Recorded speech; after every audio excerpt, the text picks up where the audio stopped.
Amém? Glória a Deus. Quem está feliz com o Senhor Jesus aí? Dê um glória a Deus bem alto aí. Aleluias, esse é o nosso Deus. Meus irmãos, quarta-feira eu comecei a falar sobre antiga e nova aliança. Quem esteve aqui teve a oportunidade de saber. Hoje é uma continuação. Eu quero continuar falando daquilo que iniciei. A gente leu lá o texto de 2 Coríntios 3, versículo 6, que diz que a gente foi chamado para ser ministros de uma nova aliança. Não da letra, mas do Espírito, pois a letra mata e o Espírito vivifica. Que letra é essa que mata? Quem tem noção disso? Quem não esteve aqui e não assistiu o vídeo não sabe. Que letra é essa que mata? Hoje eu não vou explicar tudo que eu expliquei na quarta-feira, mas só para você saber, ele está falando da letra da lei, a lei da antiga aliança, que foi dada por Moisés, lá no monte, ele recebeu escrita em tábua todas as leis, amém? Então, se você depender dessa letra, dessas leis para obter salvação, você não vai conseguir ter salvação, porque hoje a salvação é através de quem? De Jesus, e isso é de graça, totalmente de graça. Então hoje nós não vivemos mais na antiga aliança, vivemos hoje na nova aliança. Então é por isso que hoje o Espírito vivifica. Hoje nós temos o Espírito Santo que nos dá a vida. Através de Jesus Cristo nós obtemos vida. Amém? Mas o que isso tem a ver com o tema que eu pus hoje, que é o Evangelho sem limites? O Evangelho sem limites, é sobre isso que eu quero falar. O que isso tem a ver? Porque é importante saber. É porque na antiga aliança, tudo tinha limites. Tudo tinha limites. E aí acompanha comigo Hebreus 9, versículo 1. Leio na NVT.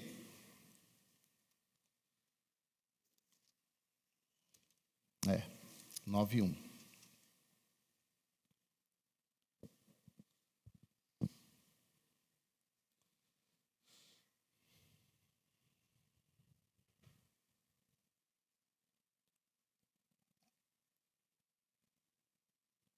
Diz assim, está lá no telão também. A primeira aliança tinha regras para adoração, bem como um santuário terreno. A primeira aliança, só um. A primeira aliança tinha o quê? Regras. Tinha limites. Então tinha o lugar certo, tinha o dia certo, tinha a pessoa certa, tinha a maneira certa de adorar e conseguir a remissão dos pecados. Então tudo tinha limites, tudo tinha regras bem estabelecidas. E o homem está no jardim, e lá no jardim, ele tinha acesso à presença de Deus. Sim ou não? Lá no jardim, o homem tinha total comunhão com Deus. Mas o pecado entra, o homem peca, e o pecado entra. E quando o pecado entra, entra também a vergonha. Entra a vergonha do quê? A vergonha de estar ali, a vergonha de estar nu, como se a partir daquele momento o homem soubesse que não era mais bem-vindo naquele lugar, não era mais bem-vindo ali, porque o pecado nada mais é, entenda bem essa definição de pecado, o pecado nada mais é do que a ausência de Deus. Tudo aquilo que nos leva distante de Deus, isto é pecado. Tudo aquilo que cometemos, que nos distancia de Deus, que nos separa, que nos afasta, isso é pecado. É o que diz lá em Romanos 3, corre Samuel, Romanos 3, 23, texto muito conhecido, talvez alguém saiba até de cor. Romanos 3, 23, põe na linguagem de hoje.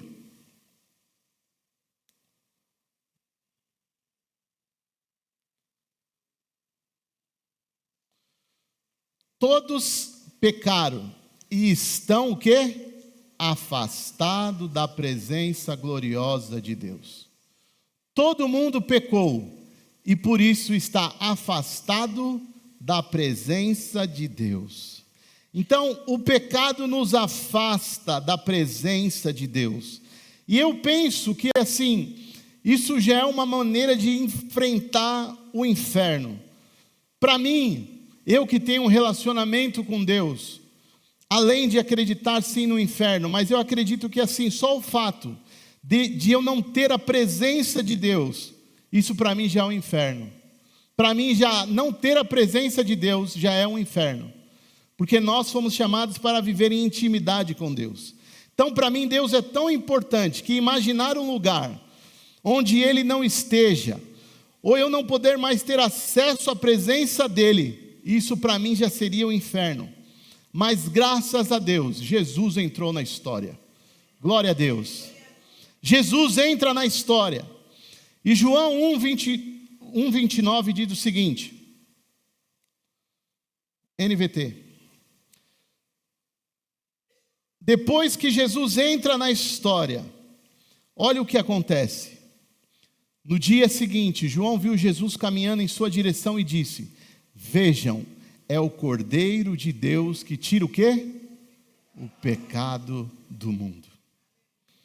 Se Cristo tira o pecado, meu irmão, em outras palavras ele está dizendo, Ele trouxe de volta a presença de Deus em nossas vidas. Se o pecado é a ausência de Deus, e quando Cristo entra na história, Ele tira o pecado do mundo, o que Ele faz? Ele traz de volta a presença de Deus para as nossas vidas. Aleluias. Então Cristo, tirando o pecado, Ele começa a devolver a presença de Deus. E como isso acontece? Quando eu e você pecamos, e nós confessamos os nossos pecados a Jesus, o que acontece? Os nossos pecados são perdoados. Glória a Deus. É como se Jesus olhasse para Deus, no momento que eu e você cometemos um pecado. Deus, Ele olha aquela situação, mas a gente confessa o nosso pecado. É como se Jesus olhasse para Deus e fala, está vendo aí? Foi por isso que o Senhor me mandou àquela terra.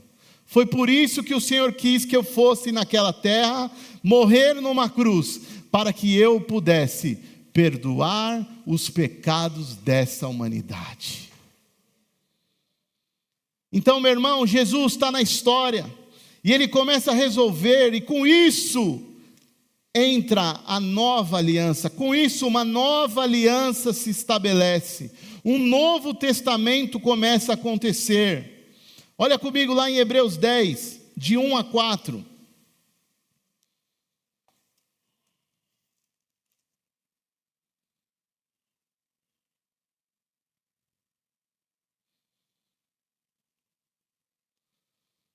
Diz assim, a lei constitui apenas uma sombra, um vislumbre das coisas boas por vir, mas não as coisas boas em si mesmas.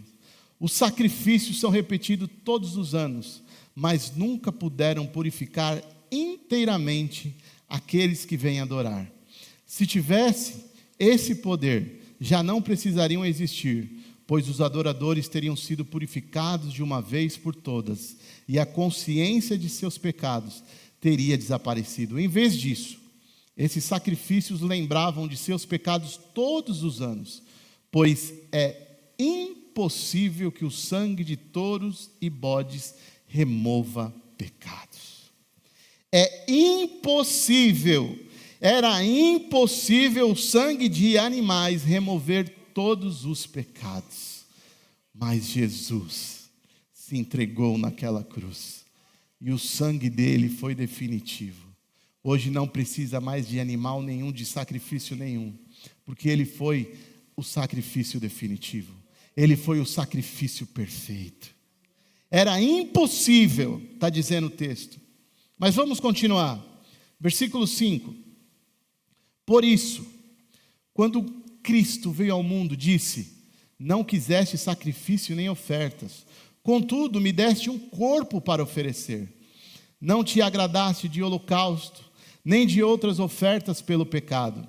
Então eu disse, aqui estou para fazer a tua vontade, ó Deus, como está escrito a meu respeito no livro.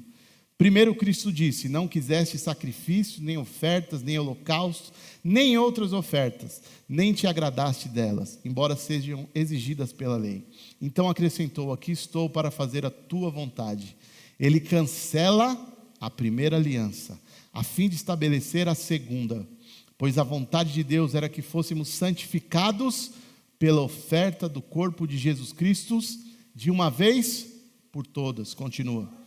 O sacerdote se apresenta todos os dias para realizar os serviços sagrados e oferece repetidamente os mesmos sacrifícios que nunca podem remover os pecados.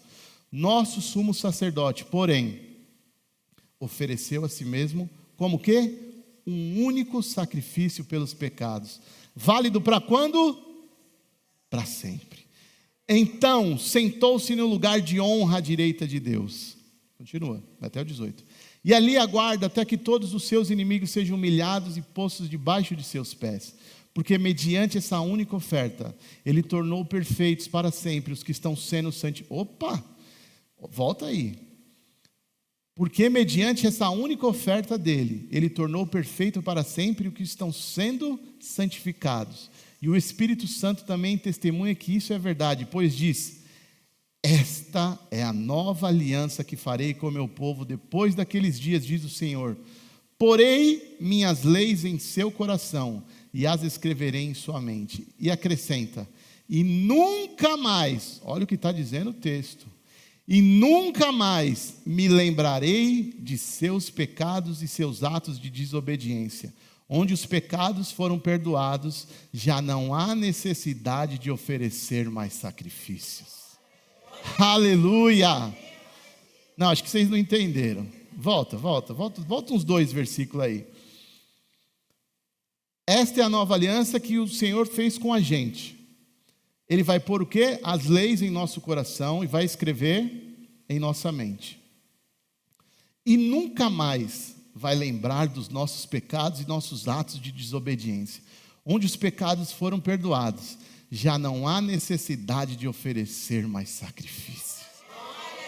Aleluia! Meu irmão, que Deus é esse que você serve? E está aí o motivo da nova aliança. Para que foi necessária uma nova aliança? Para que fôssemos santificados de uma vez por todas.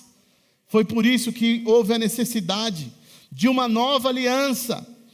E o Senhor hoje olha para nós e não vê mais pecados, não vê mais o que a gente cometeu. Por quê? Porque Ele foi o sacrifício perfeito.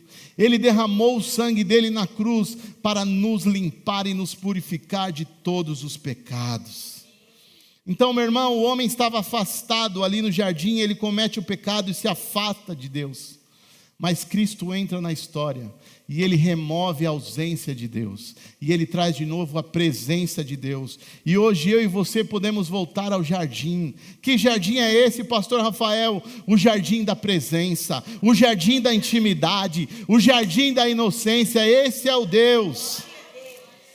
Hoje eu e você vivemos o evangelho além dos limites. Não tem mais limites. O evangelho hoje é sem limites. E aí você me pergunta: mas espera aí, tinha o dia certo, tinha o lugar certo, tinha a pessoa certa, a maneira certa. Qual é o lugar hoje? Qual é o dia? Qual é a pessoa? Qual é a maneira? Meu irmão, o lugar somos nós. Deus habita em nós. Não tem mais agora a casa de Deus. A casa de Deus é eu e você. Deus habita dentro de nós. Qual é o dia? São todos os dias hoje nós temos livre acesso à presença de Deus. Todos os dias nós temos livre acesso à presença de Deus. E qual é a pessoa, qual é o pastor, o sacerdote, o intermediário que eu preciso ter? Não, você não precisa mais de intermediário nenhum, porque hoje você tem acesso. Você tem acesso, você não precisa mais de intermediário, você não precisa mais pedir para ninguém interceder por você, porque hoje você intercede direto. Você fala direto com seu Pai, você fala direto com seu Deus e Ele ouve a sua oração, Ele ouve e atende a sua oração. Qual é a maneira? A maneira, meu irmão, é estar reunido em nome dEle. Quando nos reunimos, Ele se faz presente. Não foi isso que está escrito na Bíblia? Onde 2 ou 3 se reunirem, eu estarei ali com eles. Se você se reúne em nome do Senhor Jesus, pode ser na sua casa, pode ser na praça, pode ser em qualquer lugar, Ele vai fazer presença naquele lugar. Aí, meus irmãos, o que nos resta depois de saber tudo isso? O que nos resta depois de saber que não temos mais limites, que não tem mais limitações para ter acesso a Deus? O que nos resta? Hebreus 10, 19 começa a mostrar para nós o que nos resta.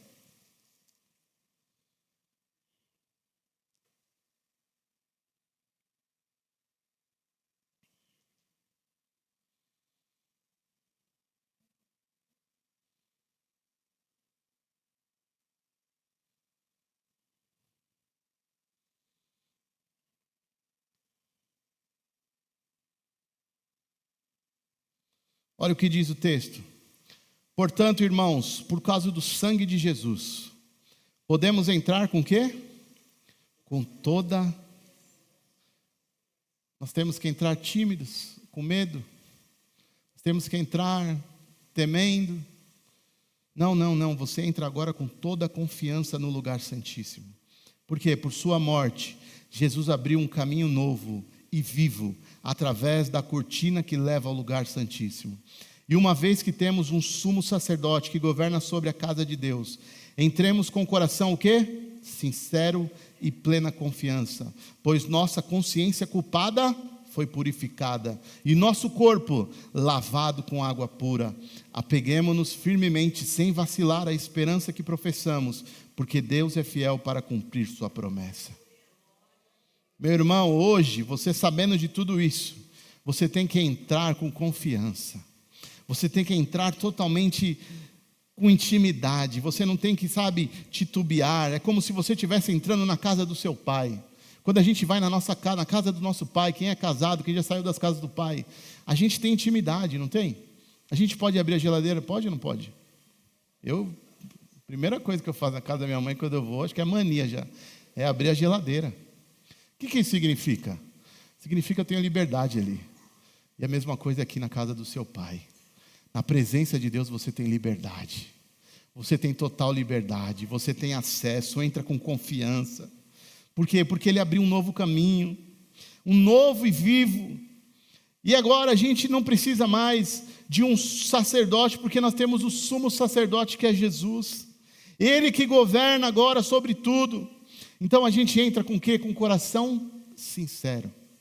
Não adianta você querer fazer média. Entrar aqui, estava brigando com a sua esposa ali no carro até chegar na igreja. Entrou na igreja, meu bem, senta do lado, abraça. Não. Aqui não rola isso não. Porque aqui a gente tem que ser sincero. Porque a gente não tem mais agora aquela situação cheia de limites, não. Agora o acesso foi liberado. Agora você tem intimidade, então não adianta querer fazer média, querer colocar máscara. Não, aqui é sinceridade. E Deus respeita, eu sempre falo isso. Deus respeita a sinceridade. Tem uma coisa que Deus gosta, é de um coração sincero, um coração rasgado. Se rasga mesmo, seja sincero na presença de Deus. E é o que está dizendo aqui na palavra. Entremos com o coração sincero e com plena... Por que nós temos que ter essa plena confiança? Porque a nossa consciência culpada foi purificada. A sua consciência, se o diabo ainda te acusa, se o diabo coloca coisa na sua mente, meu irmão, fala para ele, não, Hebreus 10, 22 está dizendo, eu tenho que entrar com o coração sincero, com plena confiança, pois a minha consciência culpada foi purificada, e o meu corpo foi lavado com água pura. Não tem mais acusação, não adianta Satanás você querer me acusar para o resto da vida, não, o que passou, passou, e hoje através do sangue de Jesus eu tenho livre acesso à presença de Deus. E aí o versículo 23 diz, apeguemo-nos firmemente, sem vacilar, à esperança que professamos, porque Deus é fiel para cumprir a sua promessa. Isso aqui foi só a parte individual. Mas esse texto continua, mas agora ele começa a levar para o coletivo. Versículo 24. Pensemos em como motivar uns aos outros na prática do amor e das boas obras. E não deixamos de nos reunir como fazem alguns, mas encorajemo-nos mutuamente, sobretudo agora que o dia está próximo. A gente já ouviu muito esse versículo, né? Não deixe de congregar, mas está dentro desse contexto. Quando a gente entende esse contexto, fica até melhor falar sobre isso. Agora, meu irmão, a gente não pode mais desperdiçar o nosso tempo. A gente não pode mais deixar de estar reunido, congregado. E isso não é só no domingo, isso é em todos os lugares. Se você tem a oportunidade de estar reunido com seu irmão, esteja. Não perca mais tempo, porque não devemos deixar de nos reunir, devemos pensar em como motivar uns aos outros na prática do amor e das boas obras. Por que tudo isso? Porque nós entendemos que Jesus morreu na cruz por nós.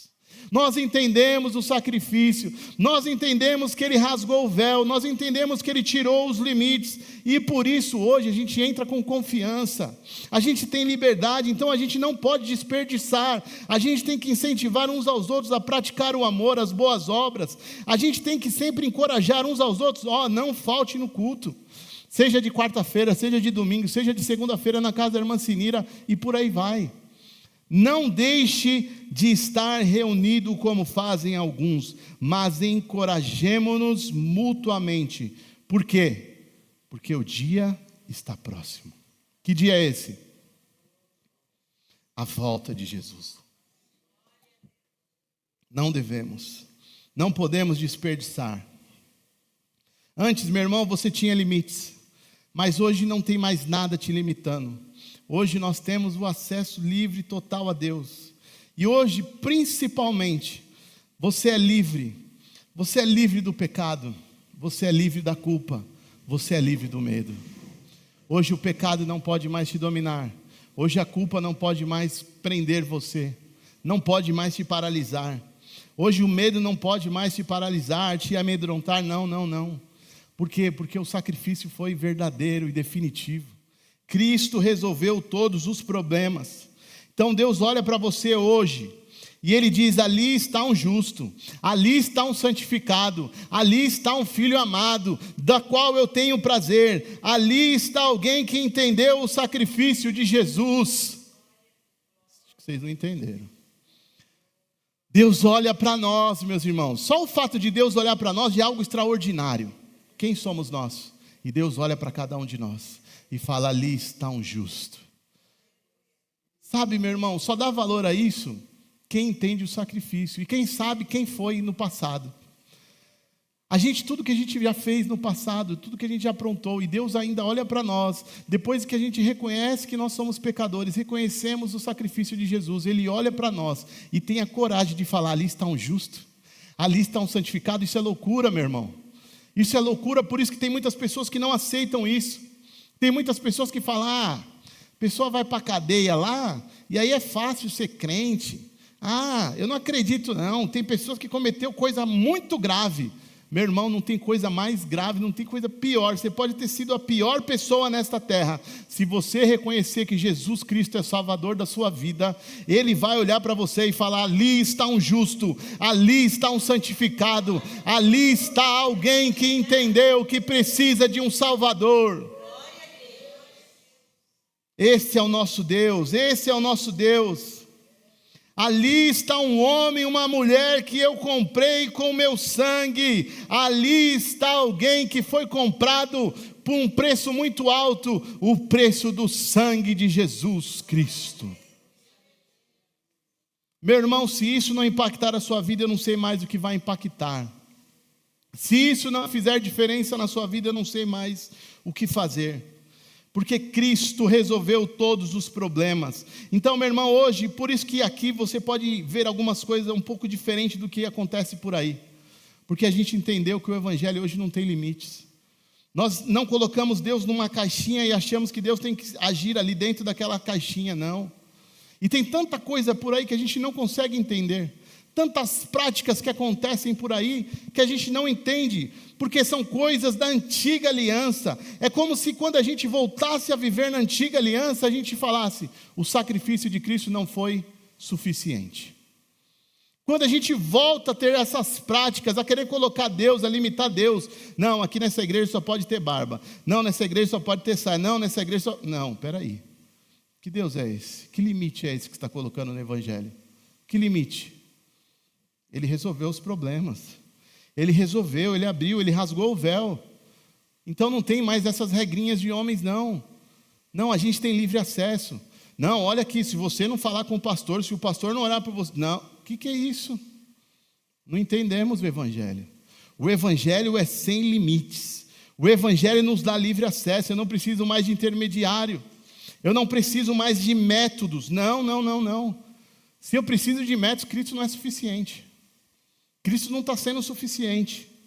Se eu tenho que colocar Cristo dentro da caixinha da religião, então eu não entendi o sacrifício de Cristo. Mas Ele resolveu de uma vez por todas, todos os nossos problemas.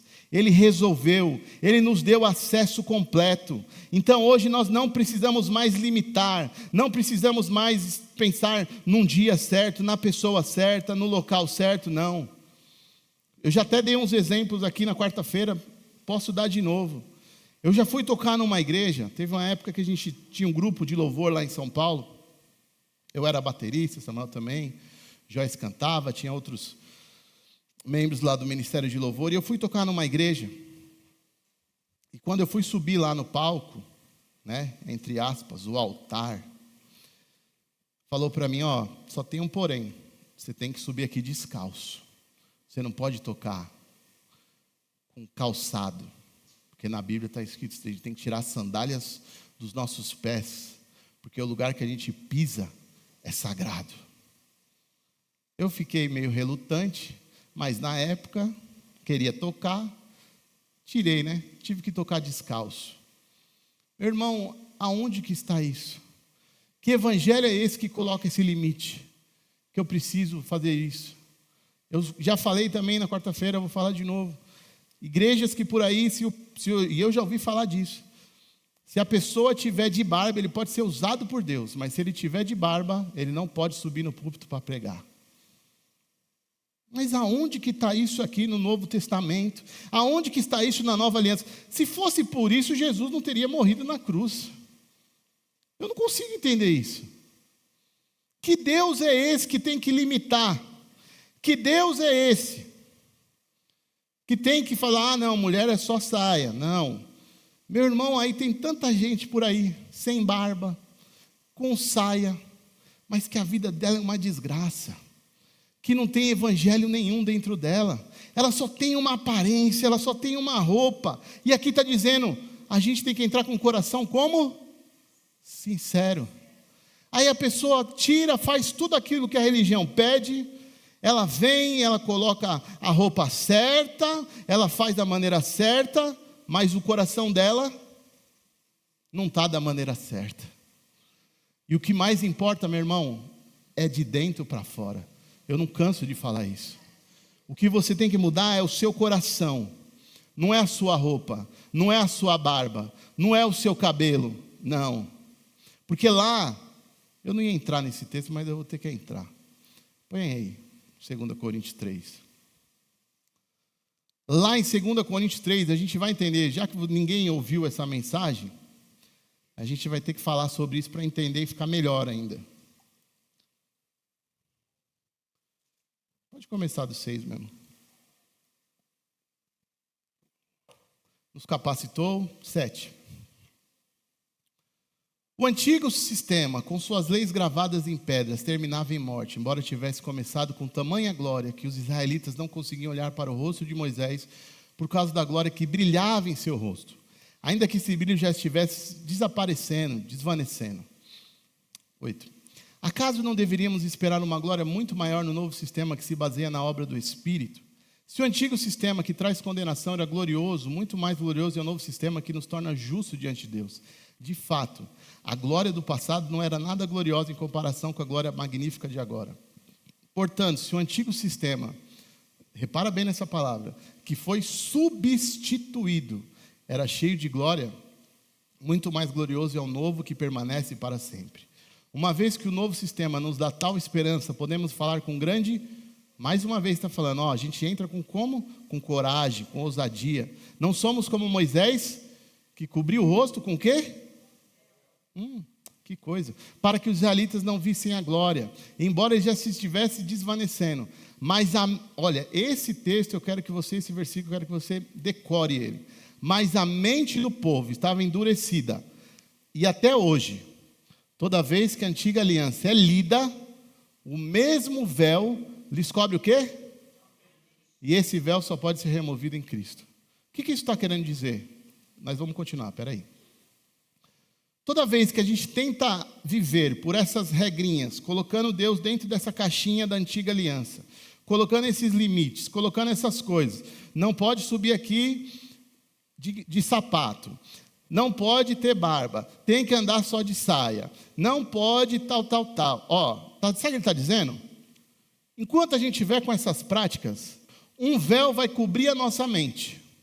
Se um véu cobre a nossa mente, você vai entender o que do Evangelho? Nada. Imagina um véu cobrindo a sua mente. Só que esse véu só pode ser removido aonde? Meu irmão, se Cristo entrou na sua vida, Ele removeu o véu. Não coloque limites. Não coloque Deus dentro dessa caixinha. Continua. Até hoje, quando eles leem os escritos de Moisés, seu coração está coberto? Opa, então está cobrindo a mente e o coração.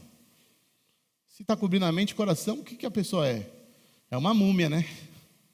Contudo, sempre que alguém se volta para o Senhor, o véu é removido. Tem esperança. Ainda que você esteja 20, 30 anos vivendo na prática da antiga aliança, quando você se volta para o Senhor, o véu é removido. Continua. Pois o Senhor é o Espírito, e onde está o Espírito do Senhor, ali há... Outro texto tirado fora do contexto. Está nesse contexto. Quer liberdade do Senhor? Tira primeiro o véu da sua mente, do seu coração, e aí sim você vai viver a liberdade. Aí você não vai ser mais preso na religiosidade da antiga aliança, você não vai ter mais culpa, não vai ter mais medo, mas você vai andar em liberdade. Portanto, todos nós, dos quais o véu foi removido, olha como é importante remover esse véu da antiga aliança. Todos nós, dos quais o véu foi removido, podemos ver e refletir a glória do Senhor. E o Senhor, que é o Espírito, nos transforma gradativamente a sua imagem gloriosa, deixando-nos cada vez mais parecidos com Ele. Entenda bem esse versículo. Para você refletir, põe aí completo. Para você ver e refletir a glória do Senhor, o véu tem que ser o quê? Removido. E aí, conforme esse véu vai ser removido, o Senhor vai te transformando gradativamente, dia após dia, a sua imagem. E aí a gente vai ficar parecido com quem? Com Ele. Então tem gente que está 30, 40 anos servindo a Deus, mas não está parecido com Ele. Por quê?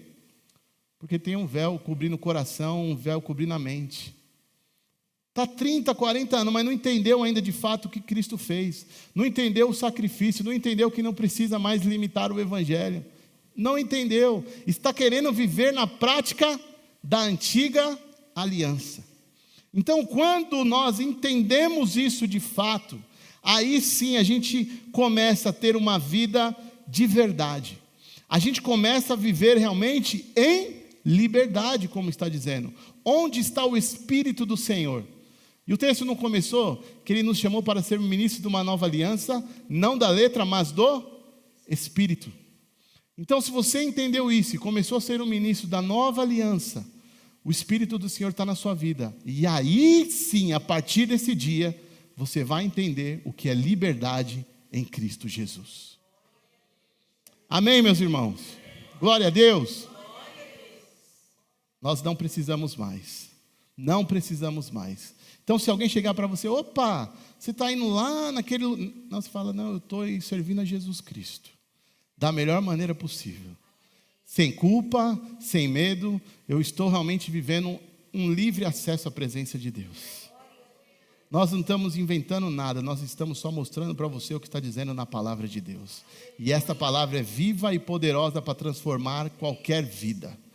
Para nos libertar de tudo aquilo que nós precisamos ser libertos. Então este é o seu Deus que resolveu todos os problemas enviando Jesus Cristo. Ele te deu de novo acesso à presença dele, e hoje ele olha para nós, por causa do sangue de Jesus, ele perdoa os nossos pecados, e hoje nós temos intimidade com o nosso Pai. Você tem intimidade com o seu Deus, desfrute disso, não desperdice isso, porque isso é fundamental para as nossas vidas, amém? Fique de pé.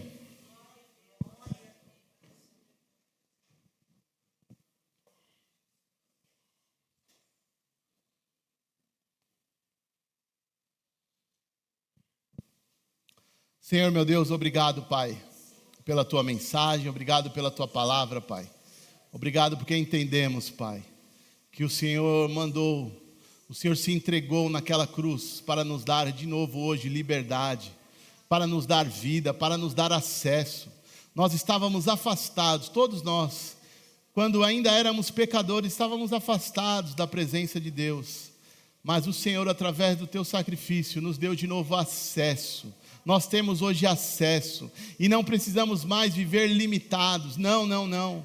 Hoje não tem mais limite, Senhor Jesus. O Senhor tirou todos os limites e hoje nós temos total liberdade na Tua presença.